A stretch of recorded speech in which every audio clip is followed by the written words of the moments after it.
আসসালামু আলাইকুম ওয়া রাহমাতুল্লাহ। আজকে আমরা বাংলা ব্যাকরণের অর্থাৎ বাংলা সাহিত্যকে নিয়ন্ত্রণ করার জন্য যে ব্যাকরণ ব্যবহার করি, এই ব্যাকরণের খুব গুরুত্বপূর্ণ একটি বিষয় নিয়ে আলোচনা করব, আর তা হলো যতি চিহ্ন, বিরাম চিহ্ন বা ছেদ চিহ্ন। ভাষাকে শুদ্ধ রূপে লিখতে, পড়তে এবং বলতে পারার ক্ষেত্রে এই যতি বা চিহ্ন বা বিরাম চিহ্ন বা ছেদ চিহ্নের কোনো বিকল্প নেই। আজকে আমরা সংক্ষিপ্ত আকারে এই যতি চিহ্নগুলোর পরিচয় তুলে ধরবো আপনাদের মাঝে। আশা করি আপনারা সহজে বিষয়গুলো বুঝতে পারবেন। দেখুন, আমরা লিখে নিয়েছি যতি চিহ্ন, ছেদ চিহ্ন, বিরাম চিহ্ন। এই যতি বা বিরাম চিহ্নের সর্বপ্রথম ব্যবহার করেন রাজা রামমোহন রায়। তবে তিনি কয়েকটি যতি বা বিরাম চিহ্নের ব্যবহার করেন।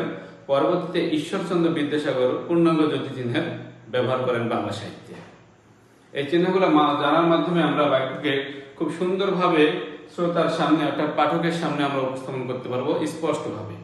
আমরা মানুষ, আমরা কথা বলতে গিয়ে আমাদের থামার প্রয়োজন হয়, এটা একটা দিক। আরেকটা দিক হলো বাক্যকে শুদ্ধরূপে বা স্পষ্ট রূপে শ্রোতাকে বা পাঠকের সামনে উপস্থাপন করার ক্ষেত্রে যতি বা বিরাম চিহ্নের ব্যবহার প্রয়োজন হয়। আসুন আমরা দেখি এই যতি চিহ্ন বা বিরাম চিহ্নগুলোর একটি পরিচয়। প্রথমে রয়েছে কমা। প্রথমে রয়েছে কি? কমা। এক নম্বর রয়েছে কমা। কমা চিহ্নটা আকৃতি এটা। কমা যদি থাকে তাহলে সেখানে আমরা এক বলতে যে সময়টুকু লাগে সেই সময়টুকু আমরা থামবো। কতটুকু সময় থামবো?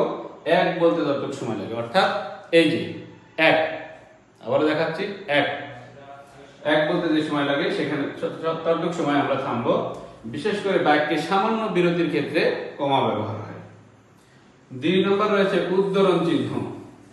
উদ্ধরণ চিহ্ন বাংলা ব্যাকরণ, যেটা নবম দশমের পুরনো ব্যাকরণ, সেখানে নিচের দিকে রয়েছে। যেহেতু উদ্ধরণ চিহ্ন এক বলতে সময় লাগে ততটুকু থামতে হয়, তাই আমরা নিচ থেকে উপরের দিকে উঠিয়ে নিয়ে এসেছি কমার পরে। আমরা জানি যে কোনো লেখক বা সাহিত্যিকের কথা বা বিশেষ ব্যক্তির কথা হুবহু তুলে ধরার ক্ষেত্রে এই উদ্ধরণ চিহ্ন ব্যবহার করা হয়। উদ্ধরণ চিহ্নের ক্ষেত্রে আমরা এক বলতে যে সময় লাগে ততটুকু সময় থামব। তিন নম্বরে রয়েছে সেমিকোলন। সেমিকোলন অর্থাৎ যখন কোনো বাক্যের মাঝখানে, দুটি বাক্যের মাঝখানে এটি ব্যবহার করা হয়, দুটি বাক্যাংশের অন্বয় থাকে অর্থাৎ মিল থাকে, দুটি বাক্যাংশের একে অপরের সাথে মিল থাকে, সেই ক্ষেত্রে এই সেমিকোলন ব্যবহার করা হয়। এখানে আমরা থামবো এক বলার দ্বিগুণ। যেমন এক, আঙ্গুলটা লম্ব হবে আবার সংকুচিত হবে, এক। চার নম্বরে আমরা এখানে দেখছি দাড়ি। বাক্যের পরিসমাপ্তিতে দাড়ি চিহ্ন ব্যবহার হয়। বাক্য যখন সমাপ্ত হয় তখন আমরা দাড়ি চিহ্ন ব্যবহার করি। দাড়ি চিহ্নের ক্ষেত্রে আমরা এক সেকেন্ড সময় থাকবো। ঘড়ির যে এক সেকেন্ড রয়েছে সেই এক সেকেন্ড থামবো, যেমন ঘড়ির কাঁটা যেভাবে ঘোরে, এক, দুই, তিন, অর্থাৎ রিদমের সহিত। এরপর রয়েছে 5 নম্বর প্রশ্নবোধক চিহ্ন। প্রশ্নবোধক চিহ্ন, যেটাকে ইন্টারোগেটিভ সেন্টেন্স বলা হয়। বাক্যে যখন কাউকে কিছু জিজ্ঞাসা করা হয় বা কারো কাছ থেকে কিছু জানতে চাওয়া হয় তখন প্রশ্নবোধক চিহ্ন ব্যবহার করা হয়। প্রশ্নবোধকের ক্ষেত্রে আমরা ওই অর্থাৎ এক সেকেন্ড সময় থামবো। এরপর রয়েছে 6 নম্বর বিস্ময়সূচক চিহ্ন। বিস্ময়সূচক চিহ্ন, যে দেখুন যে বিস্ময়সূচক চিহ্ন কখন ব্যবহার করবো আমরা? কোনো অবাক, আশ্চর্যজনিত কোনো বিষয়, কোনো আনন্দের বিষয়, এগুলো প্রকাশের ক্ষেত্রে আমরা বিস্ময়সূচক চিহ্ন বসাবো। বড্ড লেগেছে, আহ কি স্বাদ, ঠিক আছে, এটার ক্ষেত্রে আমরা ওই অর্থাৎ এক সেকেন্ড সময় থামবো। 7 নম্বরে রয়েছে কোলন। 7 নম্বরে রয়েছে কোলন। কোন ভাগ বা অংশ বোঝাতে কোলন ব্যবহার করা হয়। যেমন পদ 5 প্রকার, যথা কোলন। কোলনের ক্ষেত্রে আমরা এক সেকেন্ড থামবো, আগের মতোই এক সেকেন্ড থামবো।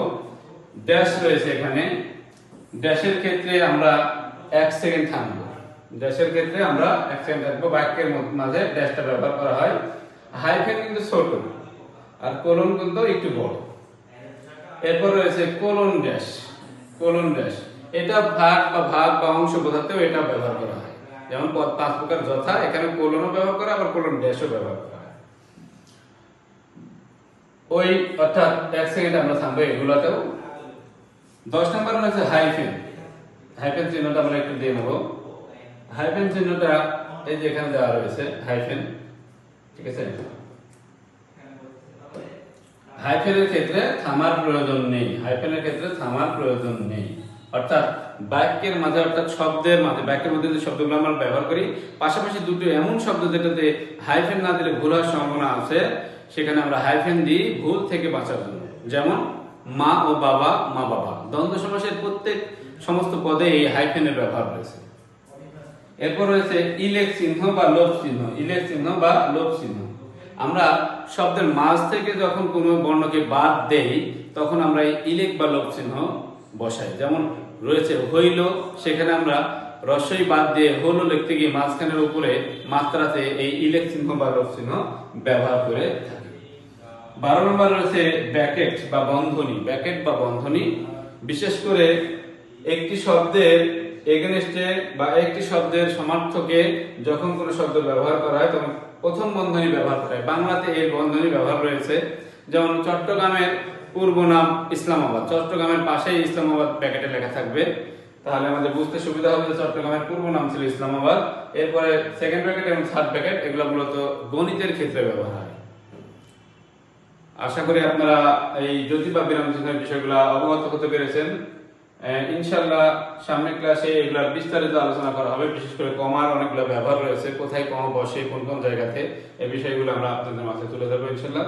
সে পর্যন্ত সবাই ভালো থাকুন, সুস্থ থাকুন, নিরাপদ থাকুন। আসসালামু আলাইকুম ওয়া রাহমাতুল্লাহ।